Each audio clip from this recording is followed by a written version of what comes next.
I initially wasn't going to get this figure because one, it wasn't in the first two seasons of the cartoon, and two, I really didn't like the design at first when I first saw them. But I was going through Walmart hoping to see the new Blitzwing in stores. Came across him instead. I said, meh, I need something to do while waiting for Ultra Magnus and Sentinel Prime, and I need more Decepticons. So let's check this guy out. In Oilslick's vehicle mode, he is some sort of futuristic outlawish type motorcycle, more of a chopper style. But this one, with all the spikes on it, like on the side there, definitely reminds me a lot of Lockdown with his spikes. He could be, you could see him next to Lockdown and perfectly believe that they were partners in some way. Not like partners, but like, you know, they work together. For whatever reason, he has a ram's head, which is actually pretty creepy looking. It looks like a skull that's painted black with little green eyes. Still really nice detail, but I really don't know why it's there. He only has one headlight and it's kind of offset. There it is, and not on that side. And it has these barrels on the back that you can attach here. Take them off. These pegs go in these holes on the flaps on the inside, and flip these down. One interesting thing I like to point out is that this really is not a bike or a bike, a motorbike. It's really more of a quad, because if you look underneath of it, it has 4 wheels, and each one spins independently of the other.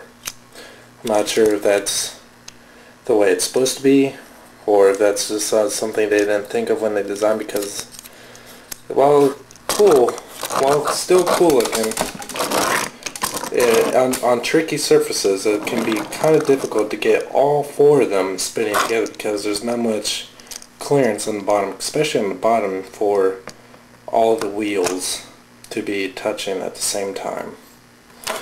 But with that aside, it's still a pretty neat looking motorcycle. And just design, it's still very impractical at points, like the quad wheels, and these handles are real flimsy, especially at these grips here. I'm not going to attempt it, but it's to the point of flimsiness where you could feel like you could just rip it off, like it was a little gummy or something. But aside from that, it's, at first glance you really wouldn't be able to tell that's a Transform, because it does have a really unique look, and you really don't see, if any, much robot parts in it. The only thing that can really give it away is the Decepticon symbol on the bottom here, which instead of being gold, it's actually black, which is interesting. Probably didn't do gold because that would blend in too much with this yellow body. But out of the robot and vehicle modes for this is actually my favorite to display, because I do like the chopper style bikes. And even though it has a ram's head on it, which does make sense, it's still pretty cool looking. I definitely prefer this mode other than the robot mode. Transformation is just about as much you would expect from a motorcycle transformation. As you imagine, the back wheels become the legs, just pulling, extending everything apart. You want to flip the tailpipe sections a little bit so they form little toes. And that's about right. You want to make sure that these, because these do pivot, but you want to make sure that these are going to be straight enough to become heels.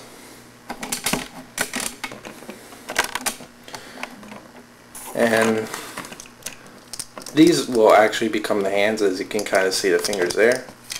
You want to separate it at the top, and while you have it separated like that, flip open this part and flip up his head and just close it. This does not actually attach to anything, which is a little bit annoying, but it does give him more posability in the head.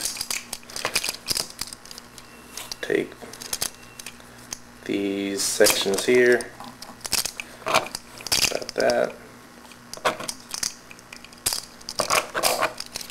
There.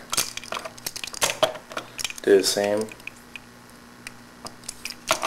And kind of take his head off to the side. Now, these hands I really don't like.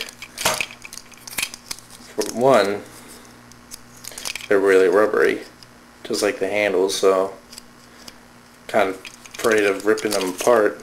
And two, they don't do anything. They can't hold on to anything. Anything does get a hold on is in these pegs and his kind of palm area. And they really don't look all that cool. He looks like it's constantly about to swat at something like a fly. Okay.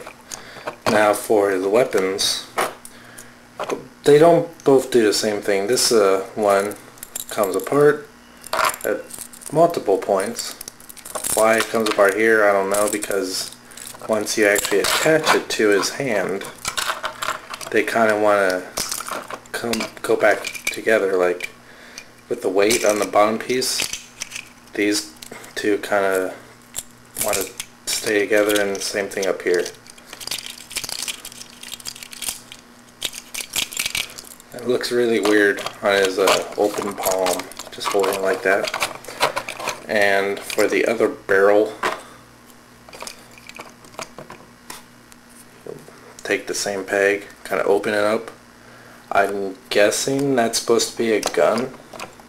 I really don't know. If it is, this takes the award for the lamest gun ever, for not being able to think of any other better weapon or gun for this thing. If that's right, that's pretty stupid. As you can tell from my enthusiasm about this mode, I really don't like it all that much. The head is pretty stupid. It's in a jar for whatever reason. The only way they could make this a cool idea, like maybe put some liquid, some water in there to make it actually look like it was his head was actually in a jar. That I was kind of hoping for that, but it's just, from what I can tell anyway, it's just hollow plastic. And from what you can see, the detail on the head is almost non-existent. The ram's head doesn't do anything, it just kind of sits off to the side, which really makes me wonder why it was there to begin with. I don't think the bio says anything about any association with rams, but I would really only recommend this figure if you want to make your Decepticon army for the anime line larger, or if you're complete, because this, or if you really just like bikes, because the robo mode is really disappointing, especially in the weapons. It's a barrel gun, literally, but and the handles, just there's a lot of pieces that can break off really easily, especially the fingers, as you can see there, and these handlebars, which I'm sure are going to be ripped off at some point. Not intentionally though. So, but I can see the appeal for this for motorcycle enthusiasts. Like there's a certain YouTube member that really likes motorcycle transformers. You might like this, but it was just about as much as I really expected from it. I really had an open mind going into this. Wasn't really down on it. But yeah, I would definitely pass on this figure for anyone that had any questions or any thoughts about it. Until next time, thanks for watching.